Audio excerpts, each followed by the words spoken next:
ചിന്തിക്കാനൊന്നുമില്ല. അവന്റെ കഥ പാണ്ഡവന്മാർ ലക്ഷ്യത്തിന്റെ കഴിച്ചാൽ കൂടെ കൊണ്ടുവരണ്ട എനിക്ക്. അത്ര ഉണ്ട് അവൻ ചെയ്തത്. എന്നാ പോയിട്ട് വരാം. എന്താ കൃഷ്ണൻ ഇങ്ങനെ ആലോചന തീർന്നില്ല? അല്ല, ആലോചന തീർന്നില്ല എന്ന് വെച്ചാൽ കാര്യങ്ങൾ അന്വേഷിച്ചപ്പോ മനസ്സിലായി. ഇവരൊക്കെ പറയണു, ഞാനും ഊഹിക്കുമ്പോ ശരിയാന്ന് തോന്നുന്നു. അയാളുടെ കഴുത്തും കൂടി കൊണ്ട് വന്നാൽ പിന്നെ കഴുത്തിലെ ചങ്ങലയും പൊട്ടിച്ച് കണ്ണീര് ഇങ്ങനെ കാണാനൊരു യോഗം എനിക്കും ഏട്ടനും അമ്മയ്ക്കും അച്ഛനും എന്നും എന്റെ തലയിൽ രണ്ടേട്ടന്മാരുണ്ടായിട്ട് ഞാനൊരാളെ സ്നേഹിച്ച അയാൾ എന്നെ സ്വന്തമാക്കിക്കൊണ്ടപ്പോ അയാളുടെ കഴുത്തെടുത്തല്ലോ. ഈശ്വരായിരിക്കുകയായത്. അതെന്താ കൃഷ്ണ എന്ന് വെച്ചാൽ അവിടെയാണ് ഇപ്പൊ വിഷമായത്. അവൾക്ക് ഇഷ്ടമായിട്ട് അയാളുടെ കൂടെ പോവാണെന്നുള്ളത് ഇപ്പൊ മനസ്സിലായില്ലേ? അവൾക്ക് അങ്ങനെ ഇഷ്ടാവാമോ ചോദിച്ചാൽ അവളോട് ചോദിക്കുന്നോടാണോ ചോദിക്കേണ്ടത്?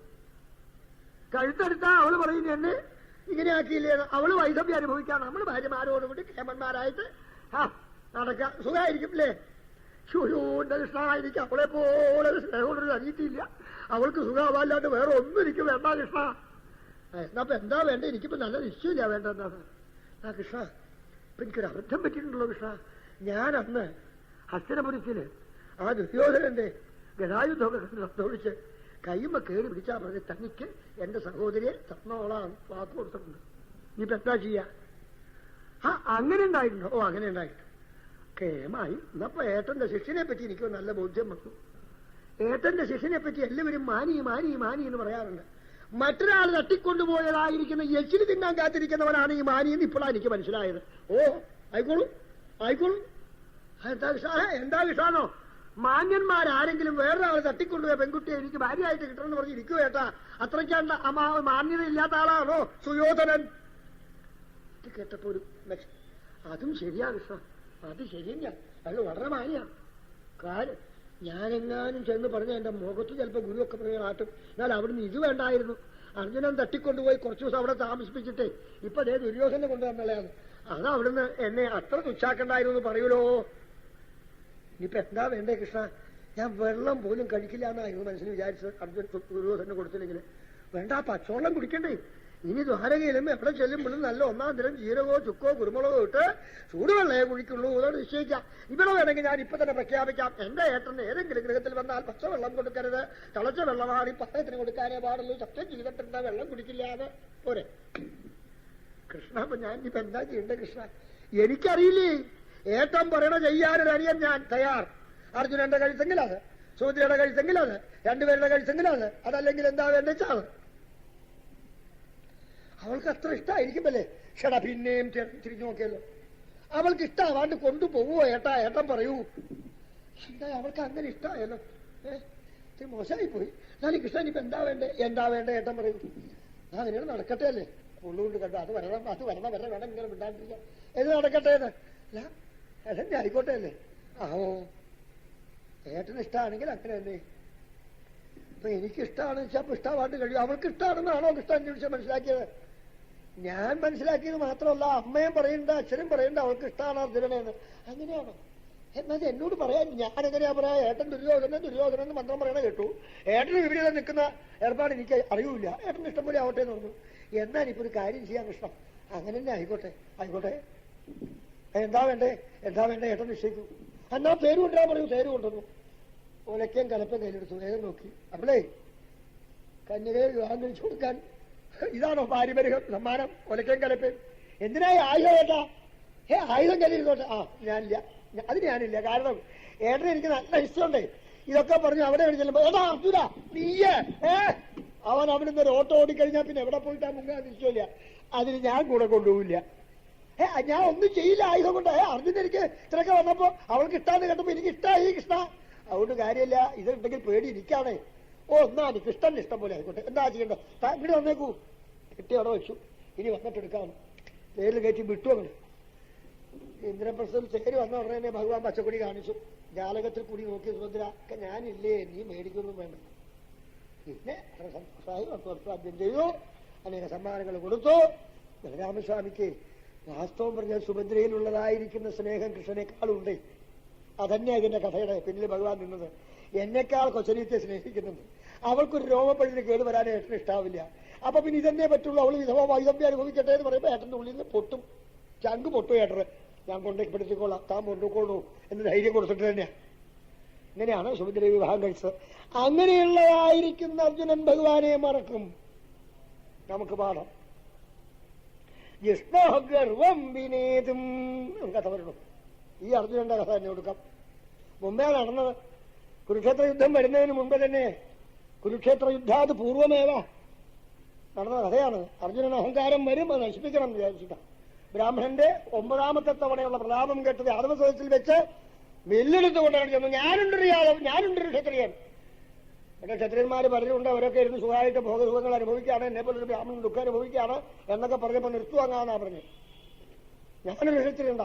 അങ്ങ് ഏത് ക്ഷത്രിയനായാലും കൊള്ളാം, ഞാൻ ആ വാക്കൊന്നും കേൾക്കാൻ പോണില്ല. ഇവിടെ രാമനും മിണ്ടിയില്ല, കൃഷ്ണനും മിണ്ടിയില്ല, യാദവന്മാരാരും മിണ്ടിയില്ല. എന്റെ ബ്രാഹ്മണ, അങ്ങക്ക് എന്നെ മനസ്സിലായില്ല, ഞാൻ യാദവനല്ല, ഞാൻ രാമനുമല്ല. എടോ, താൻ രാമനുമല്ല, താൻ കൃഷ്ണനുമല്ല, താൻ യാദവനുമല്ല, അതിനിപ്പോ എനിക്കെന്താ വേണ്ടേ? താൻ ആരാധിപ്പ് ഞാൻ രക്ഷിക്കാൻ തയ്യാറില്ല എന്നാണ് എനിക്ക് ബ്രാഹ്മണൻ. അങ്ങനെ ഞാൻ പറയണു, ഞാൻ പാണ്ഡവംശത്തിൽ മധ്യമപാണ്ഡവനായി വില്ലുകളിൽ വെച്ച് അഗ്രണിയായിരിക്കുന്ന ഗാന്ധീവം ധരിച്ചിരിക്കുന്ന ഗാന്ധീവധന്വാവ് പാശുപതത്തെ ശ്രീപരമേശ്വരന് വാങ്ങിയതായിരിക്കുന്ന അർജുനനാണ്. മനസ്സിലായോ? ഒരു നോട്ടം നോക്കി കേട്ടിട്ടുണ്ട്. ഇപ്പൊ അവൻ കഷ്ടപ്പെടണ്ട. അതേ, അങ്ങയെപ്പറ്റി കേട്ടിട്ടുണ്ട്, അങ്ങ് യോഗ്യനാന്ന് എനിക്കറിയാം. പക്ഷെ കാലന്റെ കലവറയിലേക്ക് പോകുന്ന കുട്ടിയെ ഈ രാമനും കൃഷ്ണനും യാദവ സദസ്സും മിണ്ടാതിരിക്കെ അങ്ങ് ചാടി പുറപ്പെടാൻ നോക്കണ്ട. എന്റെ വിധി ഞാൻ അനുഭവിച്ചോളാം, ഞാൻ സങ്കടം വന്നിവിടെ പറഞ്ഞു എന്നേ ഉള്ളൂ. അങ്ങനെയൊന്നുമല്ല. ക്ഷതത്തിൽ നിന്ന് ത്രാണം ചെയ്തില്ലെങ്കിൽ ക്ഷത്രിയനാവില്ല. അങ്ങയുടെ ദുഃഖം കണ്ടുകൊണ്ട് അതിലറിയാത്തവൻ ക്ഷത്രിയ എന്നുള്ള പേരിനെ അർഹനല്ല. ഞാൻ അങ്ങയുടെ ദുഃഖം തീർക്കും എന്നൊക്കെ പറഞ്ഞാൽ എങ്ങനെയാ? കാലനല്ലേ കൊണ്ടുപോണേ? എന്തിനാഹേ ഭയപ്പെടുന്നേ? കാലകാലനെ വന്ദിച്ചവനാ ഞാൻ. കാലകാലന്റെ അനുഗ്രഹം കൊണ്ട് പാശുപാതം വാങ്ങിയവനാണ് ഞാൻ. സത്യം ചെയ്തു പറയുന്നു അങ്ങയോട്. അപ്പൊ നോക്കി ഭഗവാൻ അപ്പോഴും കരിങ്കല് പോലെ ഇരിക്കുക. അങ്ങയുടെ 10ാമത് ഗർഭവതിയായി തീർന്നു ഭാര്യായങ്ങൾ ഉണ്ടാകുന്ന പുത്രനെ ഞാൻ രക്ഷിച്ചു തരാത്ത പക്ഷം അങ്ങയുടെ മുമ്പിൽ വെച്ച് ഞാൻ തീക്കുണ്ടമുണ്ടാക്കും, അതിൽ ചാടി എന്റെ ശരീരം ഉപേക്ഷിക്കും. സത്യം. ഇത് കേട്ടപ്പോ ഭഗവാൻ ഉള്ളിലൊന്ന് ഞെട്ടി. ബ്രാഹ്മണൻ ഉള്ളുകൊണ്ട് രസിച്ചു. കാരണം കാര്യം നടക്കും. ബുദ്ധിമാനാ. എങ്ങനെ കാര്യം നടക്കും? അർജുനൻ കുട്ടിയെ തരുമോ? അർജുനൻ കുട്ടിയെ തരില്ല.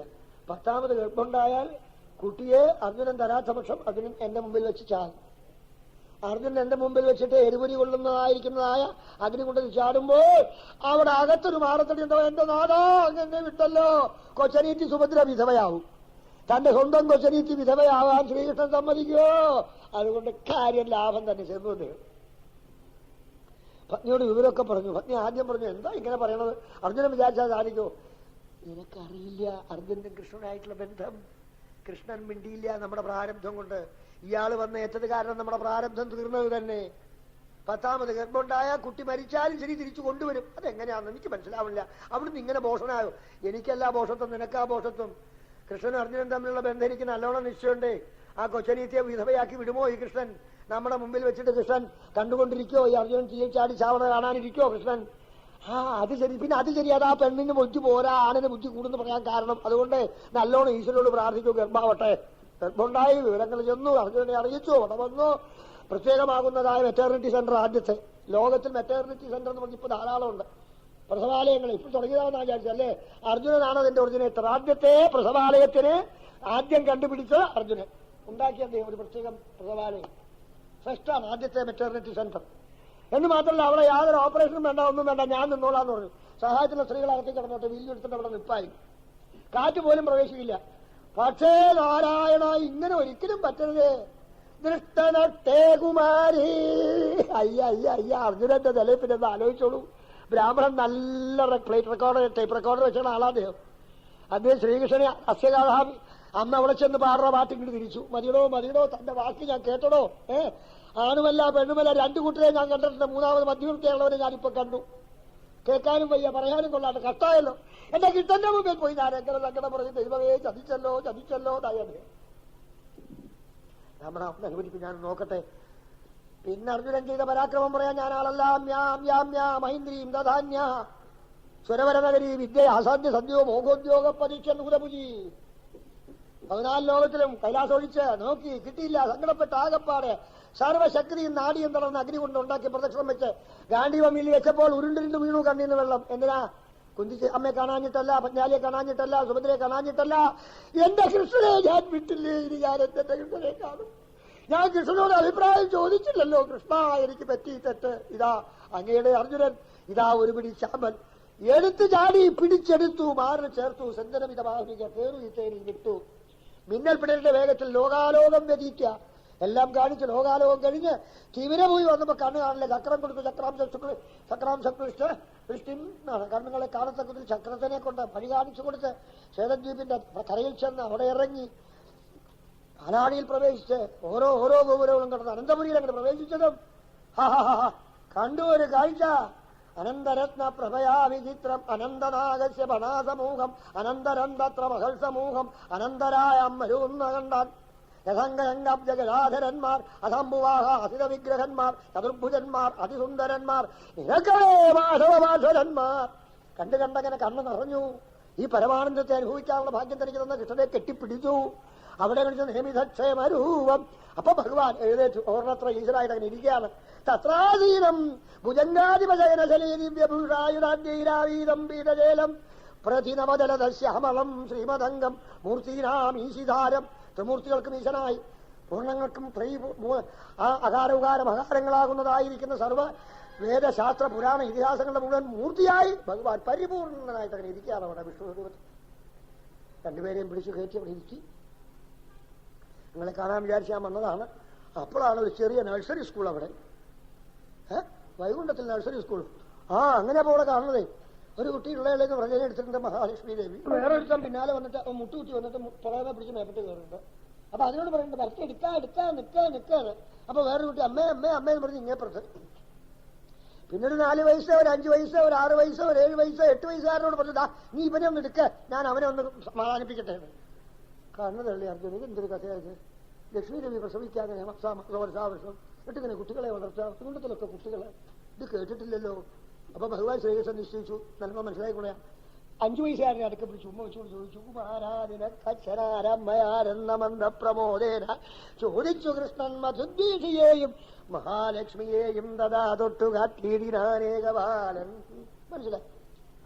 അല്ല, ആ 7 വയസ്സുകാരൻ വന്നിട്ട് പതുക്കെ ഭഗവാന്റെ മഞ്ഞപ്പെട്ടുകൾ തൊട്ട് നോക്കിയിട്ട് സാക്ഷാൽ നാരായണന്റെ കഴിച്ചിട്ട് പറയാം, അച്ഛന്റെ മഞ്ഞപ്പെട്ട് പോലെ ഞാൻ തിന്ന് മഞ്ഞപ്പെട്ട്, അച്ഛന്റെ ഉത്തരിയം പോലെ ഞാൻ തിന്ന് ഉത്തരിയം, അച്ഛന്റെ പോലെ ഞാൻ അതിനൊന്ന് എത്തിയൊക്കെ. അതില്ലേ രണ്ടും ഒന്നല്ലേ? കുറച്ചു നേരം ആ രസമൊക്കെ കണ്ടു അർജുനൻ. പിന്നെ ഭഗവാൻ പറഞ്ഞു, നിങ്ങൾ രണ്ടുപേരെയും കാണേണ്ട ആവശ്യമുണ്ട്. അതിനാണ് വിപ്രാത്മജന്മാരെ ഹനിച്ചുകൂടം, ഈ പ്രാഭവം കണ്ടു ഗമിച്ചുകൊള്ളുക. ഇനി പോവാ. കുട്ടികളെ കൊണ്ട് ഇവിടുന്ന് പുറപ്പെട്ടു. ബ്രാഹ്മണന്റെ മുറ്റത്തുണ്ടായിരിക്കുന്ന പട്ടണ പോലെ കത്തി ഉജ്ജരിച്ചിരുന്നതായ അഗ്നി മുഴുവൻ കെട്ട്, ചാമ്പൽ മുഴുവൻ കാറ്റ് വന്ന് പറന്ന് ഇവരവിടേക്ക് പോയപ്പോഴേക്കും ഒരു മഴയും കൂടി വന്നു. അവിടെയൊക്കെ തണുത്തിരിക്കുന്നു. തീയുണ്ടായത് പോലെ തോന്നുന്നില്ല. അർജുനന്റെ മനസ്സ് തണുത്തു. അഹങ്കാരം മുഴുവൻ പൊയ്ക്കഴിഞ്ഞു. ഞാനെന്നുള്ള അഹംബുദ്ധി മുഴുവൻ വിട്ടു. തേര് വന്നിറങ്ങിയതും ഭഗവാൻ കൊടുക്കൂ ബ്രാഹ്മണന്. ബ്രാഹ്മണൻ കണ്ണുതള്ളി നോക്കാണ്. ഭഗവാൻ കൊടുക്കാൻ പറഞ്ഞാൽ കൊടുക്കൂ അർജുനൻ. ഇല്ല ഇപ്പൊ എനിക്ക് മനസ്സിലായി. കിഞ്ചിൽ പൗരുഷം പുംസാം മേനെ കൃഷ്ണാനുകമ്പിതം. അവിടുത്തെ കരുണയാണിതൊക്കെ, അവിടുത്തെ കരുണയാണ്. അല്ല അങ്ങ് വന്നുകൊണ്ടാ 10 കൊടുക്കാറായത്, അല്ലെങ്കിൽ ഞാൻ 1 കൊടുക്കില്ലയോ നിശ്ചയില്ലാതാവണം. പിന്നെ ബ്രാഹ്മണ അപരാധം പറഞ്ഞു. ബ്രാഹ്മണോട് പറഞ്ഞു ഭഗവാൻ, കൃഷ്ണ ഞാൻ അങ്ങനെ പറ്റി എന്തെല്ലാമോ നാക്കിൽ വരുവയ്യാത്തൊക്കെ പറഞ്ഞല്ലോ. സാരമില്ല, ദുഃഖം വന്ന ആളൊക്കെ പറയും. എനിക്ക് എന്റെ ഭക്തന്മാര് പറയുന്ന പഴി കേൾക്കാനൊരു ഇഷ്ടാതാണ്. എനിക്ക് എത്ര ഇഷ്ടാന്നാണ്. അതേപോലെയുള്ളവരുടെ സങ്കടം കേൾക്കുമ്പോ പെട്ടെന്ന് ആ സങ്കടം തീർക്കാൻ പറ്റിയില്ലോ എന്ന് ഞാൻ ഇത്തിരി വിഷാദം ഉണ്ടായിരുന്നു. അർജുനൻ വന്ന് പെട്ടപ്പോ എല്ലാം കാര്യമായി. അതുകൊണ്ട് അർജുനോട് നന്ദി പറയുന്നു. അർജുനൻ ബ്രാഹ്മണ അത് പറയലേ, ഈ ശ്രീമൂർത്തിയെ ആശ്രയിച്ചാലല്ലാതെ ഒരു കാര്യം ആർക്കും നടക്കില്ല. ഞാനേന്ന് പറയല്ലവരും. കിഞ്ചൽ പൗരുഷം പുംസമ്മേനെ. ഈ കൃഷ്ണന്റെ അനുകമ്പയാണ്. അങ്ങനെ കൊണ്ടു സന്തോഷിപ്പിച്ചു എന്ന കഥയാണ്.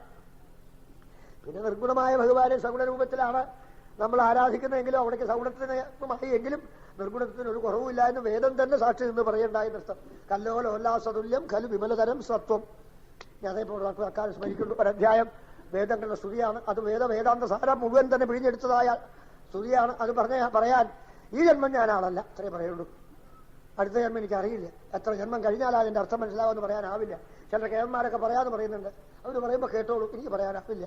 വേദം മുഴുവനും തന്നെ പഠിച്ചും ശാസ്ത്രം മുഴുവനും തന്നെ പഠിച്ചും നിരുക്തം തുടങ്ങിയതായിരിക്കുന്ന എല്ലാവിധങ്ങളായ ശബ്ദശാസ്ത്രം പഠിച്ചും സർവജ്ഞനായി ശ്രീ സുഖബ്രഹ്മർഷിയെ പോലെ ഒരാൾക്കല്ലാതെ കണ്ട് ശ്രുതിക്ക് അർത്ഥം പറയാനാവുന്ന എനിക്ക് തോന്നുന്നില്ല. അത്രേ പറയാനാവുള്ളൂ. അതുകൊണ്ട് സഗുണമായ ഭഗവാനും നിർഗുണമായിരിക്കുന്ന ഭഗവാൻ എന്നുള്ളത് വെറും ഒരു സങ്കല്പം മാത്രമാണ്.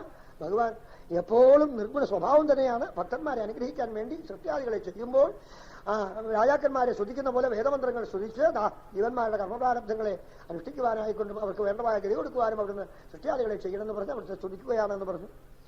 പിന്നെ ഒരു അധ്യായത്തിലാണ് ഭഗവാന്റെ അമ്മയ്ക്ക് മരിച്ച കുട്ടികളൊക്കെ ഉണ്ടാക്കൊള്ളാൻ ആഗ്രഹമായി. സ്വയംഭൂ മന്വന്തരത്തിൽ ഊർണ എന്ന പേരിലുള്ളതായിരിക്കുന്ന രുചി എന്ന പ്രജാപതിയുടെ മരീചി എന്ന പ്രജാപതിയുടെ മക്കളായി ഉണ്ടായ 6 പേരും ബ്രഹ്മാവ് സ്വന്തം സരസ്വതിയാകുന്ന പുത്രിയിൽ കാമം വന്നപ്പോൾ പരിഹസിച്ചു, ശാപിച്ചു. പോകട്ടെ അസുരന്മാരാകട്ടെ എന്ന്. ഹിരണ്യകശിപുവിന്റെ മക്കളായിരുന്നു. ശാപമോക്ഷമായിട്ട് അവർ ദേവകീ ദേവിയുടെ ഗർഭത്തിൽ വന്നു. അവരെ ആണ് കംസൻ കൊന്നത്. അവരെ കണ്ടാൽ കൊള്ളാം, പരിപൂർണ പുരുഷോത്തമന്മാരാണ് നിങ്ങൾ രണ്ടുപേരും അറിഞ്ഞുകൊണ്ടാണ് വസുദേവദേവിമാർ സ്തുതിച്ചത്. അവിടുന്ന് മിന്നൽ പോലെ രണ്ടുപേരും വന്നു. സുതലത്തിൽ ചേർന്നു. സുതലത്തിലാണ് മഹാബലിയുടെ പൂജയൊക്കെ സ്വീകരിച്ച് അവിടുന്ന് 6 കുട്ടികളെയും കൊണ്ടുവന്നു. ഭഗവാൻ സൈന്യം കുറിച്ചതായ മാറിൽ ദേവകി കെട്ടിപ്പിടിച്ചതും അവരങ്ങനെ തന്നെ ശാപമുക്തന്മാരായി അവർ ബ്രഹ്മലോകത്തേക്ക് പോവുകയും ചെയ്തു. പിന്നെ ഒരധ്യായത്തിലാണ് അതിമനോഹരമായ മറ്റൊരു കഥ പറഞ്ഞത്. മൃഗാസുരൻ ആരാ വേഗം പ്രത്യക്ഷമാവാൻ നാരദ മഹർഷിയെ കണ്ടു. ഈ തമോ ഗുണികളുടെ സ്വഭാവം തന്നെ അങ്ങനെയാണ്. അവർക്കൊക്കെ ഫലം വേഗം കിട്ടണം. ഗുരുവായൂർ പോയാൽ 3 ദിവസം കൊണ്ട് കാര്യമാവോ? 3 ദിവസം കൊണ്ട് 3 ദിവസം കൊണ്ടാവൂല്ലേ? 3 ദിവസം കൊണ്ടാവും. അവിടെ ചെന്നാൽ 30 ദിവസം കൊണ്ടാവില്ലേ ചിലപ്പോൾ. ഇവിടെ വന്നാൽ തിരിച്ചു പറയും, ഗുരുവായൂർ പോയിട്ട് കാര്യമില്ല, ഞാൻ 30 ദിവസം കഴിച്ചു, എനിക്കൊന്നും കിട്ടില്ല എന്ന് പറയും. അപ്പൊ വേറൊരാൾ തമാശയായിട്ട് പറഞ്ഞു, ഞാൻ മമ്മിയുടെ പോവായിരുന്നില്ലേ, 1 ദിവസം കൊണ്ട് കാര്യമാവും, എന്നാ മമ്മിയുടെ ഒപ്പം ഭജിക്കാം. ഇങ്ങനെയുണ്ട് ചില വിഡ്ഢികൾ. എല്ലാം ഒന്നാണ്, എല്ലാവരുടെ അനുഗ്രഹശക്തി ഒന്നാണ്. പക്ഷെ കാര്യസാധ്യത്തിന് വേണ്ടി പെട്ടെന്ന് ആരാണ് പ്രത്യക്ഷമാകുന്ന ആലോചന. നാരദ മഹർഷി നിശ്ചയിച്ചു പോയി ചണ്ട ഒട്ടിച്ചേക്കാം. സാക്ഷാൽ ഭഗവാൻ മഹാദേവനെ ഭജിച്ചോളാൻ പറഞ്ഞു. ഭജിച്ചു 7ാമത്തെ ദിവസം പ്രത്യക്ഷമായിരിക്കും കഴുത്ത അർത്ഥ ഹോമിക്കാനാണ് നിശ്ചയിച്ചത്. ഭഗവാൻ കൈവന്ന് പിടിച്ചു. പാർവതി ദേവിയുടെ ആ ദർശനം. അപ്പൊ നോക്കിയ അമ്പാടി ഈ സുന്ദരി കുട്ടി ഇവിടെ കണ്ടാൽ മതിയാവില്ല. ഗൗരി സാക്ഷാ ഗൗരി ദേവിയെ കണ്ടിട്ട് ആ ദേവിയെ തട്ടിക്കൊണ്ടു പോകണം, ഇവനെ പറ്റിക്കണം. ഈ ജടാമുടിക്കാരനെ പറ്റിക്കാൻ എന്താ വഴി? അവിടത്തേക്ക് എന്നെ ഇഷ്ടമായില്ലേ? നിന്നെ ഇഷ്ടമായി, നിനക്ക് എന്ത് പണി വരം തരാം. എന്നാലേ ഈ കൈ വെച്ചാൽ അവന്റെ തലയെ കണ്ട് പൊട്ടി താമ്പലാവണം. അങ്ങനെ ആയിക്കോട്ടെ, നിന്നെ ഞാൻ പറ്റിക്കാൻ. തിരിച്ചു ഭഗവാന്റെ നേർക്ക് നോക്കൂ. ഇതാ മൃഗാന്മാരുടെ മൃഗം തുടങ്ങിയ അസുരന്മാരുടെ തപസ്സിന്റെ പല ഭഗവാൻ ഓടിത്തുടങ്ങി. തിരിഞ്ഞു നിന്ന് അവനെ ഭസ്മാക്കാം. പക്ഷെ താൻ വരം കൊടുത്ത് താൻ നശിപ്പിച്ചാൽ തന്നെ പിന്നെ ആരും ഭജിക്കില്ല. അത് താൻ ചെയ്യണത് തെറ്റുമല്ലേ? ഉള്ളുകൊണ്ട് ഉരുകിക്കൊണ്ട് വിളിച്ചു, ഗുരുവായൂരപ്പാ ദേവരുടെ ഒരു തണ്ണീർപ്പന്തല പൊടിപ്പൊടിച്ചൊരു തണ്ണീർപ്പന്തൽ. ഒരു 7-8 വയസ്സുകാരൻ, ഒരു നല്ല ഒന്നാന്തരം വാമന. അനേക ചെറുപ്പക്കാരും ശിശുക്കളുമല്ല, ബാലന്മാരും ചെറുപ്പക്കാരും ശിഷ്യന്മാരും അത് അമ്പാരമൊക്കെ ഉണ്ടാക്കിയത് വെച്ചിട്ടുണ്ട്. തല തണലുള്ള കാറ്റങ്ങനെ അടിക്കുന്നുണ്ട്. ഉപ്പ് കൂട്ടിയ സംഭാരം വേണോ, നാരങ്ങ ഒഴിച്ച് ഉപ്പ് കൂട്ടിയ സംഭാരം വേണോ, കണ്ണിമാങ്ങ കൂട്ടിക്കടിച്ചുള്ള സംഭാരം വേണോ, ചുട്ടവപ്പടവും സംഭാരം കൂടി കഴിച്ച് വഴിച്ചീളം തീരെ പൂവിൻ നാട്ടുകാരെ അവിടെ കൂടി വന്നു. ചെറുങ്ങനെ കുടിക്കുന്നു, കാറ്റ് കൊള്ളുന്നു. ഇയാൾ വയർത്തലിച്ച് വരിക. ഭഗവാൻ മഹാദേവൻ വന്നോ, ഭഗവാൻ കണ്ടുകൊണ്ട് കാണിച്ചു, ഒപ്പോഴും പിന്നെ ഞാൻ പറ്റിച്ചോളാം. എന്താ ഇങ്ങനെ ഓടി വിഷമത്തൊലിച്ച് പറഞ്ഞ ഇത്തിരി ഇരിക്കുകയെ, കാറ്റ് കൊള്ളുകയെ, സംഭാരം കുടിക്കുകയെ, ചുട്ടോപ്പടം തിന്നുകയെ. ഈ കുട്ടി വെള്ളം പറയിലും ചുട്ടോപ്പടം കൂടി ആ വെള്ളവും സംഭാരം പോയി വായിൽ ഊടി വെള്ളം ഒന്നിരിക്കന്നെ. തന്റെ അരയിലെ മുണ്ട് അയച്ചു. ഉണ്ണിയമ്പുരിയാ മിടുക്കനാ, നല്ലൊരു അറിയമുണ്ടുണ്ട്. ശിവൻ പേര് പറയല്ലേ. മുത്തച്ഛനും പറഞ്ഞിട്ടുണ്ട്. ആ പേര് പറഞ്ഞാൽ കുടുംബം നശിക്കുന്നു. ഉള്ളുകൊണ്ട് പറഞ്ഞു, കുറച്ച് അങ്ങേ ചീത്ത പറഞ്ഞാലേ പറ്റുള്ളൂ. ശിവൻ പറയല്ലേ, ശിവനെ ഭജിക്കാറില്ല വരാമണരാരും. അങ്ങ് ഇങ്ങനെയൊക്കെ പറഞ്ഞ ആളുകളെ സൂക്ഷിക്കും. അങ്ങേ എനിക്ക് ശിവൻ പറഞ്ഞു. ആരും ഭജിക്കാത്ത ശിവന് വരം കൊടുത്താൽ ഭജിക്കാത്ത ശിവനെ ആരെങ്കിലും ഭജിക്കുവേ? വരം കൊടുത്താൽ ഭരിക്കൊക്കെ ഞങ്ങളൊക്കെ ഭജിക്കില്ലേ? ഞാൻ ഭരിക്കാറില്ല, എന്റെ മുത്തച്ഛനും ഭരിക്കാറില്ല, മുതുമുത്തച്ഛനും ഭരിക്കാറില്ല. ഞങ്ങൾ പുരുഷദുക്തം കൊണ്ടാണ് ഞങ്ങൾ പതിവ്. ശിവന്റെ പേര് തന്നെ പറയാറില്ല. അങ്ങനെയാണോ? അങ്ങനെയാ. അത് അങ്ങേക്ക് എന്താ വരുന്നത്? കൈവച്ചാ അവരുടെ തല വണ്ടിപ്പെട്ടെ. വരം കൊടുത്താൽ ഭരിക്കാത്ത ശിവന്റെ വരത്തിന്റെ പേരും പറഞ്ഞ് അങ്ങനെ വേർത്തോടി കഷ്ടപ്പെട്ടിട്ടുള്ളോ? അവനവന്റെ സ്വന്തം തലയിരിക്കുമ്പോ അന്യന്റെ തല അന്വേഷിക്കണം. വെച്ചോക്ക് വലിക്കില്ല. വച്ചാൽ അവൻ പൊട്ടിത്തറിച്ചു തകർന്നു. ഉടനെ മഹാദേവൻ വന്നു. അട്ടേ അവിടെ ഒന്ന് നീ മനുഷ്യൻ കിട്ടും. ഉള്ളിന്റെ ഉള്ളിൽ ഒന്ന് കടന്നു നോക്കിയിട്ട് കൊടുത്താൽ അത് ഭരിക്കോ നോക്കാതെ കൊണ്ട് കൊടുക്കാമോ? മനുഷ്യരിച്ച് കൊള്ളാം, എന്നെ അവിടെ നിന്ന് രക്ഷിച്ചതിൽ ഞാൻ അത്യന്തം സന്തോഷിക്കണമെന്ന് പറഞ്ഞ് പോവല്ല. പിന്നെയാണ് ഭഗവഹർഷി കാലുകൊണ്ട് ചവിട്ടിയപ്പോൾ ശാന്തൻ ഭഗവാൻ നടത്തിയത്. ഇങ്ങനെ 90 നീണ്ട അധ്യായങ്ങളില് മനസ്സിലെ വികാരങ്ങളെ മുഴുവൻ ആകർഷിച്ച് പരമാനന്ദ ഭക്തിയെ പകർന്നു തന്ന ഈ ദശമസ്കന്ധം കഥകളിലെ ഓരോ ലീലകളും കേൾക്കുകയും ആ ഭഗവാന്റെ പത്നിമാർ പോലും തന്മയ ഭാവത്തിൽ ഭഗവാന്റെ മഹിമയെ സ്തുതിക്കുകയും ഭഗവാനെ സേവിക്കാൻ ഇനിയും ജന്മം തരണമെന്ന് പ്രാർത്ഥിക്കുകയും ആ രുക്മിണിയായ ദേവിമാരെ കാണുന്നത് മുഴുവൻ കൃഷ്ണമയമായി കണ്ടുകൊണ്ട് കേൾക്കുന്നത് മുഴുവൻ കൃഷ്ണന്റെ മധുരമായ ശബ്ദങ്ങളായി കേട്ടുകൊണ്ട് അനുഭവിക്കുന്നത് മുഴുവൻ കൃഷ്ണന്റെ പ്രസാദമായി അനുഭവിച്ചുകൊണ്ട് എത്ര എത്ര എത്ര എത്ര ഭഗവാന്റെ മഹിമയെയും വർണ്ണിച്ചാൽ അവസാനിപ്പിക്കാൻ സാധിക്കില്ല പരീക്ഷിച്ചേ എന്ന് പറഞ്ഞുകൊണ്ട് ആ മംഗളം കഥകൾ പറഞ്ഞു കേൾപ്പിച്ച തന്മയികളായ ഭാഗ്യവതികളെ പറ്റി കേൾപ്പിച്ച് അവസാനിപ്പിച്ചു. ഗോവിന്ദനാമ സങ്കീർത്തനം. ഗോവിന്ദ ഗോവിന്ദ. ദീനം മാം കരുണാനിധേ കർമ്മഗ്രാഹഗൃഹീതാംഗം മാമുദ്ധര ഭവാർണവാൽ സംസാരസാഗരേ മഗ്നം ദീനം മാം കരുണാനിധേ കർമ്മഗ്രാഹഗൃഹീതാംഗം മാമുദ്ധര ഭവാർണവാൽ സംസാരസാഗരേ മഗ്നം ദീനം മാം കരുണാനിധേ കർമ്മഗ്രാഹഗൃഹീതാംഗം മാമുദ്ധര ഭവാർണവാൽ ശ്രീമദ് ഭാഗവതാഖ്യോയം പ്രത്യക്ഷ കൃഷ്ണയേവ ഹി സ്വീകൃതോസി മയാ നാഥ മുക്ത്യർത്ഥം ഭവസാഗരേ മനോരഥോ മദീയോയം സഫല സർവഥാ ത്വയാ നിർവിഘ്നേനൈവ കർത്തവ്യ ദാസോഹം തവ കേശവ സുഖരൂപ പ്രബോധജ്ഞ സർവശാസ്ത്ര വിശാരദ ഏതൽ കഥാപ്രകാശേന മദജ്ഞാനം വിനാശയ ദേവദേവ ജഗന്നാഥ പുണ്യശ്രവണ കീർത്തന യദൂത്തമോത്തമ ശ്ലോക നാരായണ നമോസ്തുതേ ഭവേ ഭവേ യഥാ ഭക്തി പാദയോസ്തവ ജായതേ തഥാ കുരുഷ്വ ദേവേശ നാഥസ്ത്വന്നോ യഥ പ്രഭോ നാമ സങ്കീർത്തനം യസ്യ സർവപാപ പ്രനാശനം പ്രണാമോ ദുഃഖശമന തം നമാമി ഹരിം പരം സർവമംഗളമംഗല്യേ ശിവേ സർവാർത്ഥസാധികേ ശരണ്യേ ത്രംബകേ ഗൗരീ നാരായണി നമോസ്തുതേ.